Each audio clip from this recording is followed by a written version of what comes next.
ya shilingi milioni 148. Hii sasa leo inakamilisha kwa mwaka huu wa fedha 24-25 inakamilisha jumla ya shilingi milioni 545 na laki 5.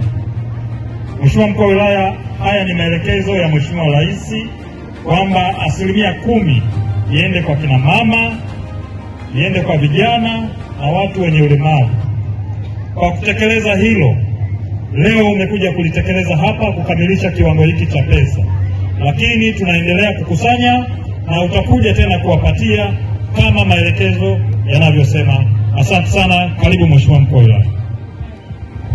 Ndugu mkurugenzi wa halmashauri ya mji wa Masasi, Mheshimiwa mwenyekiti, waheshimiwa madiwani, kubwa kabisa nilitaka niseme kuhusu hii milioni 148 ni kwamba mmeona leo hawa vijana, sio kwamba tunaigiza kwamba siku nyingine tena tutakuja na vijana hawa.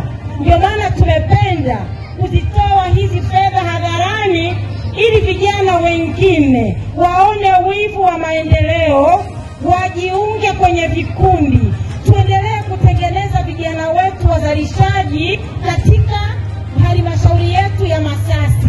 Imani yangu kubwa ni kwamba kuna vijana wengine wapya ambao katika makusanyo haya tunaoendelea kukusanya, tutakapokuja tena kutoa kundi zingine, zitakuwa ni vijana wajasiriamali wapya wengine tena, si ndio?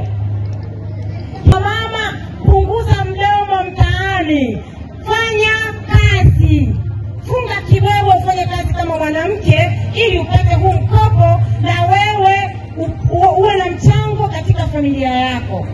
Na ndugu zangu wenye ulemavu, kuwa mlemavu haimaanishi kwamba umepoteza utu wako.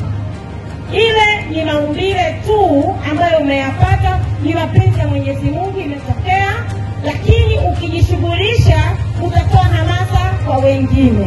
Sawa ndugu zangu? Kwa hivyo hongereni sana vijana, na imani yangu ni kwamba tutatengeneza vijana wengine wajasiriamali wakubwa. Mkurugenzi, hongera sana. Sisi tuko tayari kama serikali kuendelea kuwapa vijana wetu mikopo hii ili tuweze kuleta maendeleo. Asante sana. Asante sana Mheshimiwa Rais.